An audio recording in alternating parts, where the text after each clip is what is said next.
Hello, MCU fans. Today we're going to take a look at the question of whether or not Eternals might work better in 2024 than in 2023.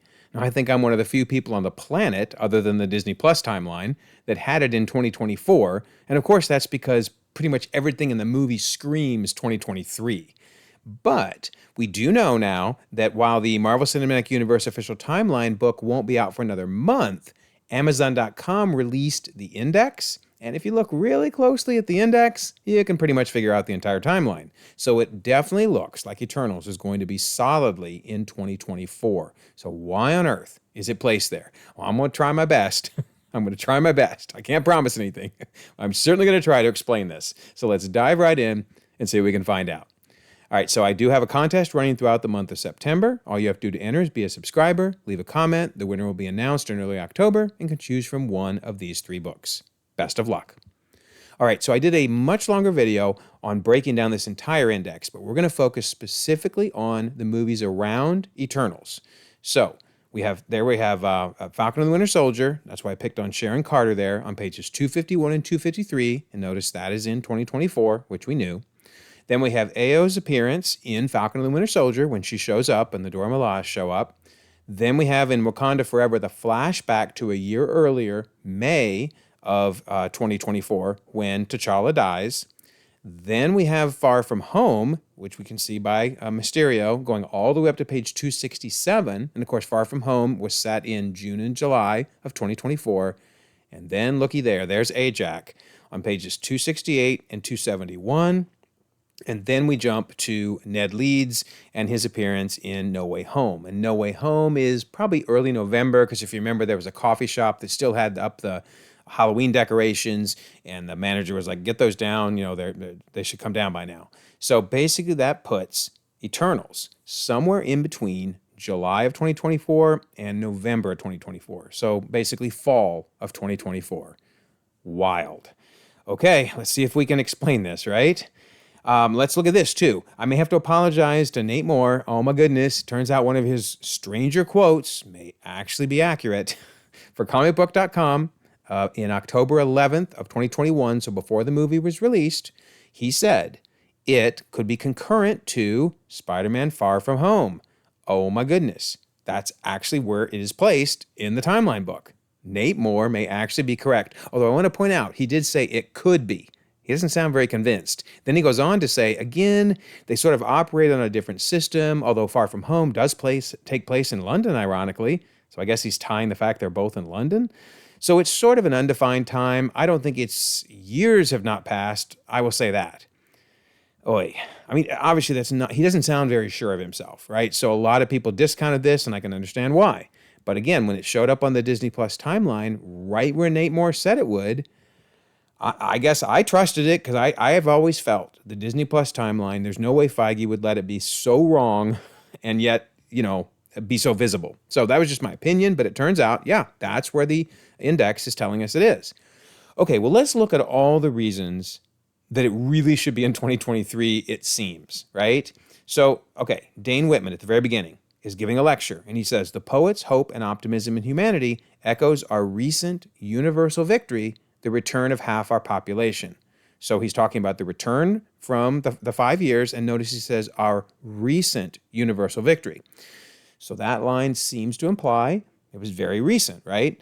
Granted, you could still have this apply to 2024 because, what does recent mean in the grand scheme of things? I mean, they were probably so happy to have everybody back that maybe they still refer to it as recent even, a year later. But I'm just saying that on the surface, this sure looks like a line that fits better in 2023.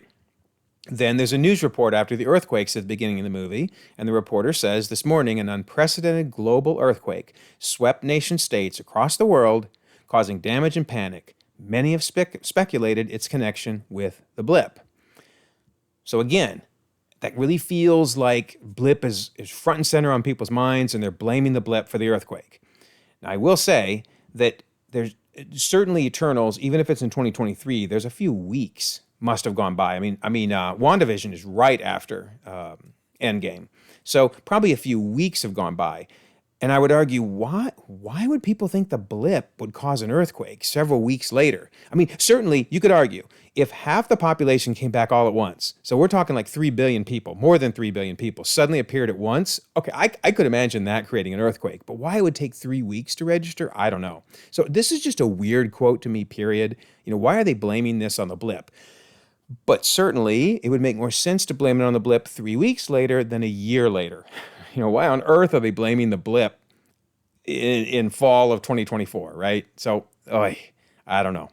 Maybe they just want to blame everything on the blip, right? Then at the end of the movie, we get a news report. And the news reporter is talking about Tiamut sticking out of the water and says the sudden reappearance of an enormous stone statue in the Indian Ocean has left more questions than answers for authorities. But most importantly, look at the ticker. And down there on the bottom, it says, scientists suggest the appearance of object could be associated with the blip. Okay, I got to crack up a little bit on this one too. What scientist thinks something that looks like an actual statue, like sticking out of the water, is because of the blip? It's like they're blaming everything on the blip. So once again, I think this is a silly line. It was just their way of bringing the word blip into play. But again, it probably makes more sense to blame it on the blip in 2023 than solidly in fall of 2024.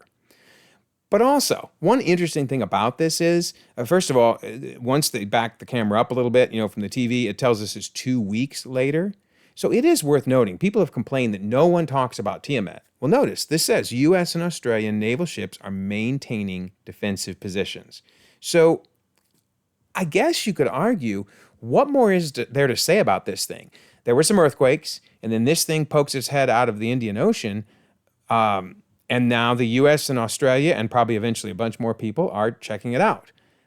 Maybe there isn't anything more to say. It probably got a lot of news coverage right off the bat, and then people went, whatever, right? I mean, we're going to learn more about it in, supposedly in Captain America 4, because they're going to go check it out, or maybe Thunderbolts, one of the two. But still, I would argue maybe there shouldn't be a lot more, other than things like the joke reference kind of in She-Hulk, where there's the article saying, why is there a giant statue of a man sticking out of the ocean? But, you could argue they covered it at the end of Eternals. But anyway, I digress. More importantly is, once again, they're blaming the blip for weird things, which does seem kind of strange to do, that far out. Now, I will say, we still blame problems in New Orleans for Hurricane Katrina, and that was a disaster that happened years ago. It's obvious the connections, but still, we do refer, even in the real world, to tragedies, environmental tragedies, years later. So, okay, they could be still blaming things in fall of 2024 on the blip. This one's interesting. At the beginning of the movie, there's a GRC Easter egg there, Global Repatriation Council, and it says, welcome back, we can help. Well, you could argue that message makes way more sense in 2023, right? But you could explain it in 2024 in a couple ways. Number one, if that's just their slogan, then of course they're going to keep using it, even a year later. Plus, remember, if you watched my previous video, Moon Knight had a GRC Easter egg, and that was in 2025. So, there's the GRC is still out there and still helping. Now, I had initially argued this is proof it can't be in 2023 because there's no way a worldwide government organization is going to be up and running so quickly. That was my argument, right? There's just no way.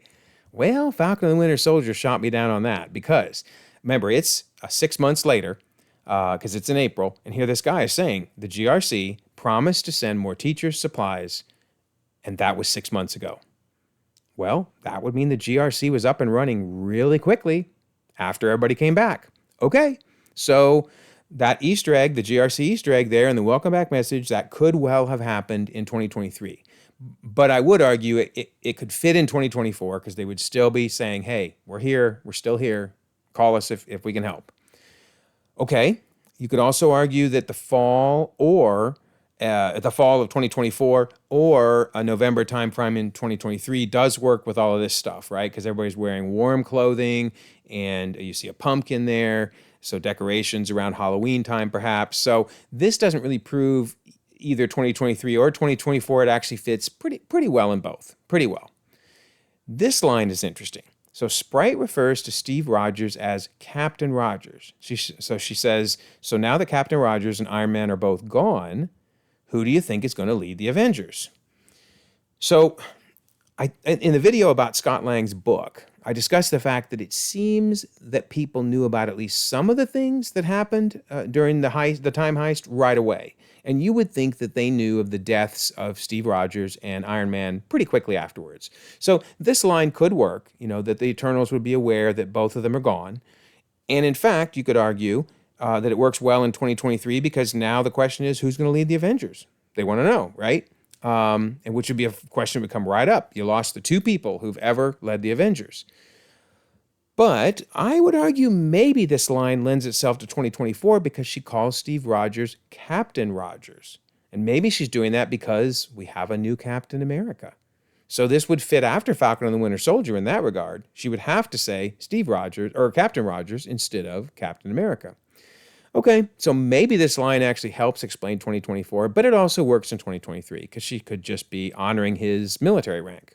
Okay, well, clearly, the line that just firmly plants this in 2023 is Ajak. When Ajak says, 5 years ago, Thanos erased half the population of the universe, delayed the emergence, but the people of this planet brought everyone back with the snap of a finger. Hard to get around that, right? I mean, 5 years ago, so 2023 minus 5 would be 2018. And actually, Miss Marvel gave us this very blurry, but still cool little Easter egg that confirmed. Everyone vanished in spring of 2018 and returned in October of 2023, which is kind of funny because technically it's not a 5-year blip, it's a 5-year and 5-month blip. But still, it would make more sense for Ajak to round it down to 5 and just say 5 years ago. So how on earth do you make this line work in 2024? I mean, the simple answer is it not easily, right? But the one way that I've said it could work is we are talking about Eternals here. They've lived thousands of years. So what's the difference between 5 and 6 to them? You still think she would have said 6, but if she's just trying to make a bigger point and doesn't really care the exact number of years, okay, she could have said 5, even though we're in 2024. Or it may be a retcon. We've seen they've had to retcon lines. It happens. And maybe they're retconning this line to really be 6. But I could argue you might still say 5, even though it technically was 6, maybe. Anyway, you've seen it all now, right? These are all the things that really, really, really seem to indicate this movie was intended for 2023. Okay, well, let's go back to this comicbook.com article because there's something interesting here that says, once upon a different timeline, that's cute, Eternals was the first movie in Marvel's slate of Phase 4 movies to be set after Avengers Endgame. That's interesting. I had forgotten this. Black Widow would hit the theaters, but of course that was a prequel movie. Then Falcon and the Winter Soldier would release on Disney+, and then Eternals would go to the movies to advance the timeline on the big screen. Things have changed to the release schedule. Several Disney Plus shows from Marvel Studios have preceded Eternals, plus Shang-Chi and the Legend of the Ten Rings went to theaters first. So that's interesting. Eternals would have been the first movie. Instead, Shang-Chi came out. And then Eternals. Now, Marvel does like to move their timeline forward, so, especially with the movies, so maybe that's what happened. Maybe they just got insistent on the fact that, no, we don't go backwards in the timeline other than prequels like Black Widow and Captain Marvel. We don't go backwards in the timeline, we go forward. So the writers may have intended it to be 2023, and Marvel said, nope, now we're calling it 2024, end of story. Because what's interesting, too, is then it says, however, the Marvel Cinematic Universe timeline for the story of Eternals remains unaffected. During a visit of to the set of Eternals in 2020, comicbook.com learned when Eternals is set in the MCU timeline. And then that leads us right back to Nate Moore's quote where he said, it's concurrent with Far From Home. So that means even in January of 2020, for crying out loud, in January of 2020, Nate Moore was saying that it's concurrent with Far From Home. So why on earth did the writers then put all these hints, these really clear hints that it's in 2023? I think things were just crazy around this time frame. Remember, we had a pandemic. James Gunn was fired. T'Challa died. Chadwick Boseman, sorry. So much going on. Oh, and Chapek, CEO Chapek, remember, was pushing for quantity over quality. Just go, keep pumping stuff out, throw stuff on Disney Plus, throw more movies out there. So it was probably chaos, And in fact, it's a miracle we got anything during the pandemic. Really, it's a miracle we got anything. Still, though, it is a bummer that Nate Moore and the people writing the movie did not seem on the same page. Because if Nate Moore was saying in January 2020 that it's parallel with Far From Home, I don't see how the writers could have put all those lines in there. Anyway, okay, let's try from an in-universe standpoint to explain why it's in 2024. Okay, I've said this in some other videos, so I'm just going to really summarize it here, but I did a whole video on the fallout from the blip and how important I think the blip was and detrimental it was to the MCU. But one thing I think is key is, on the day of the blip, when Thanos snapped away half of the known population, I think there were a lot of fallout deaths. In this image, you see the explosion on the wall. This is from Infinity War. That was a helicopter. Well, if there was anybody else in that helicopter when the pilot blipped, they're dead. Anybody in that building that was nearby that explosion, they're probably dead. And there's probably people that died from the fallout of the helicopter. I'm just using this to show, even in the movie, we definitely saw there was chaos because of the blip. Now, I've heard some people say, oh, no, Thanos would have been careful to make sure not more than half were blipped. I don't know. I don't think so. He said it's random. He said it's random and it was impartial. Well, you can't be random and impartial and yet somehow make sure that no one else was hurt. No, his mission was to blip half the universe. And if some other people died in the process, so be it. So that's what we're seeing here. Then I would argue if there was someone riding in an airplane and the pilot blipped, maybe you're in a taxi cab when the driver blipped, you're getting open heart surgery and the doctor blips, you're in a bus, you're on a train. I mean, there's tons of reasons that on the day of the blip, way more than half the population died. So, I mean, certainly half of them blipped, but I think way more also died. Then you have the long-term effect, those painful 5 years of the blip. You have half of scientists gone, half of doctors gone, or it maybe not exactly half, we don't know. But let's just say a lot of scientists, I should rephrase, a lot of doctors, people running oil wells to get us fuel, people running food production plants.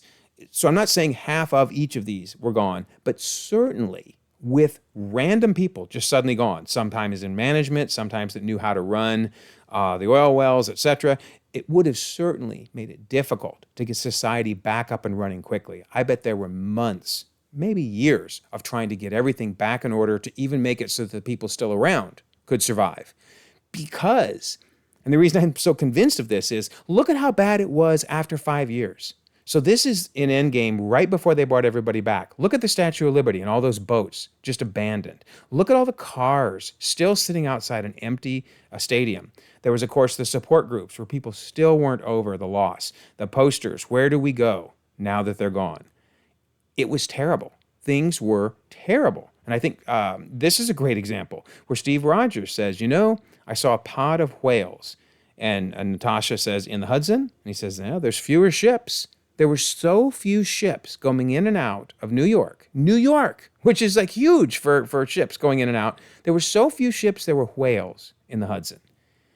Things were terrible, terrible. Look at what Torres says in Falcon and the Winter Soldier. He's talking about, he says, basically they, the Flag Smashers, think the world was better during the blip. Trust me, it wasn't. So I wish there was more stories and such during the blip. I mean, sure, we saw Ronin, Hawkeye killing people. We saw little pieces here and there. But I would love to see what life was like during the blip. I'm just guessing it was terrible. If things looked that bad 5 years later, I'm betting it was terrible. Okay, then what about the state of the world during Falcon and the Winter Soldier, which is 6 full months after the blip? Look at some of these quotes. A few months ago, billions of people reappeared after 5 years away, sending the world into turmoil. They're trying to take advantage of all the chaos and make some money, which makes sense that there would be all kinds of people trying to take advantage of the chaos of people returning and trying to make money. But this is 6 months afterwards, remember? World's a crazy place right now, says Rhodes. or maybe Scrody. Allies are now enemies. Alliances are all torn apart. The world's broken. A man on TV says unrest in the wake of recent events has left us vulnerable, left the country vulnerable. The world is upside down, says Bucky. The GRC, they're doing the best they can to get things up and running post-blip. But obviously, things are bad. He mentions reactivating citizenship, Social Security, health care. 6 months after people came back, they still didn't have health care, still didn't have Social Security. Everything was a disaster.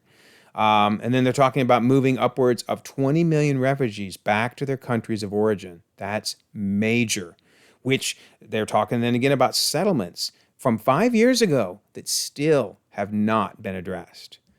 Yikes. So, bottom line is, I think we underestimate just how bad the 5-year blip was and then how bad the recovery was. So, why do I bring all this up? Well, number one, you have the fact that now they're trying to get things back in order, and here they are doing legislation such as the Patch Act, which would restore traditional border regulations. The effort to do that, to make countries whole again, with actual borders, that would number one, that would shut down international travel, clearly. But it also just shows how much chaos is going on and how difficult things would be. So, let's look at what I think is the impact of this. I don't think there were enough people in 2023, after the Hulk brought them back, for Tiamut to be able to emerge. Because if there weren't enough in 2018, I think there were less people in 2023. Here's just some real simple math. I looked up how many people there were on the planet in 2018. It's 7.68 billion. So who knows in the MCU, but we need some numbers just to put something down, right? Half of them are blipped, minus 3.84. I think there were a ton of additional deaths on that day. I think I'm being modest to put 40 million, but whatever, right? They're just numbers. I think then there were a ton of follow-on deaths, so I'm putting another 40 million during the 5 years. These are people that died because there wasn't good medical attention, there wasn't enough food, there wasn't enough energy from oil fields, etc. Then I also think from an additional growth, I don't think there were a lot of babies being born. I'm not saying none were born, but normally during a depression, a time when things are bad, babies aren't born. It's after something like World War II. After World War II, there's a huge burst of babies born. But during, no. I would bet the number of natural deaths pretty much equaled out the number of births. So we had no growth rate. So therefore, what I'm saying is, when Hulk brings back half the population, I think we had less people overall. You can put different numbers in here. The numbers aren't what matter. It's the concept. I think there were less people. So I don't think Tiamut could emerge. I think instead, it took a really big baby boom, like we saw after World War II. A ton of new people so happy to have their spouses back. So happy to, and that's a good point. On the fact that I was saying there weren't a lot of babies born, a ton of spouses were and partners were blipped. So yeah, you couldn't even have babies. Anyway, now your spouse is back. You're so happy. Babies are being born left and right. And by the time we hit 2024, fall of 2024, now we've got the magic number. Now we're back over that number and Tiamut emerges. Do I think Marvel thought that out like this? No, I do not. No, I do not. I think they just went with what Nate Moore said and put it in 2024. But I also like to look for in-universe explanations, and I don't think this is a bad one. So tell me what you think. Is it enough to convince you that we can let some of those other lines go and kind of twist ourselves a little bit to find a way to make them work? They're still mentioning the blip a year later, just like we mentioned Hurricane Katrina a year later. They're blaming things on the blip, even though they didn't make sense to blame them even in 2023, but they're still blaming them in 2024. Ajak just went with 5 instead of 6 because she's an Eternal. Da-da-da-da-da-da-da. Anyway, let me know what you think. I tried my best. I really tried. I'm hoping the timeline book will give us a firm answer. I'm betting it won't. So this may be what you go with, right? All right, so once again, here's the timeline. This is out of my Google Drive. I will leave a pinned comment so you can check it out if you're interested. And also I have the spreadsheet that goes through all of this. And of course, there's our friend Eternals, which I'm putting in October. I don't know if they're going to give us a specific month. I've seen some of the preview pages where they say things like spring and fall. So that may be all we get. But we know it's after Far From Home, and we know it's before the main part of No Way Home. No Way Home starts in July, the very beginning, right after Far From Home ends, but then it jumps to November. So that's where Eternals is fitting in here. And then, of course, here's Phase 6. So don't forget, we do have the contest. Be a subscriber, leave a comment. We'll announce the winner in October.